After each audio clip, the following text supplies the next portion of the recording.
အယောင်ဆိုးမယ်ပြီးရင်ညက်မယ် โอเคကာလာကဘယ်လိုမျိုးကြိုက်လဲ အရန်မလင်းရှင်ဘူး ရမ်းလေးရှင် ဟုတ်ငင်းလေးနဲ့လှိုင်ရပြီ ငင်းငင်းလေးပဲ အဓိကလှိုင်ရပြီ ဒီကကာလာကအခုအနေ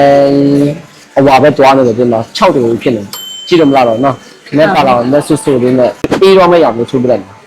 ရအောင်တော့ပြမှကြည့်လိုက်မယ်နော် ဟုတ် ဟုတ်လား ရ နန်းတော့လို့ပြင်လား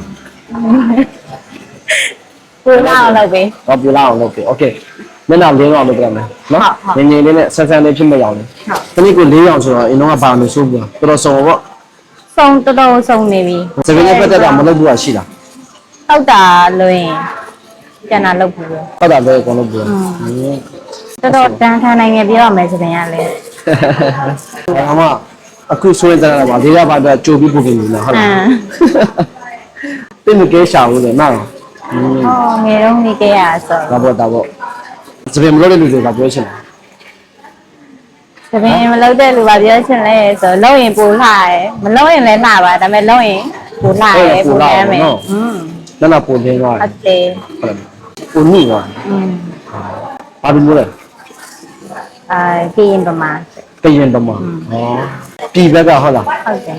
ပြည်ရလူတွေလာစူးကြနော်နော် ဒီရလေလာဆွေးကြပါရှင်ခရမ်းနေရအများကြီးပဲ ဟမ် ခရမ်းနေရအများကြီးပဲရောနေရနော် ဟုတ်တယ်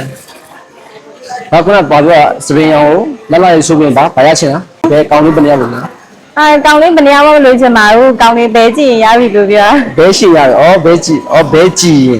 ဩဘဲကြည့်ချင်တာโอเค အဓိကကဘဲကြည့်ဖို့ဆိုတာတဲ့ကို confidence ပိုရှိချင်တာတည်းမှာလေ โอเคဘဲကြည့်အောင်လုပ်ပြင်နော် ကဲကျေးဇူးတင်ပါတယ်ရှင် ကြည့်ပြီးတော့ပြကြတယ်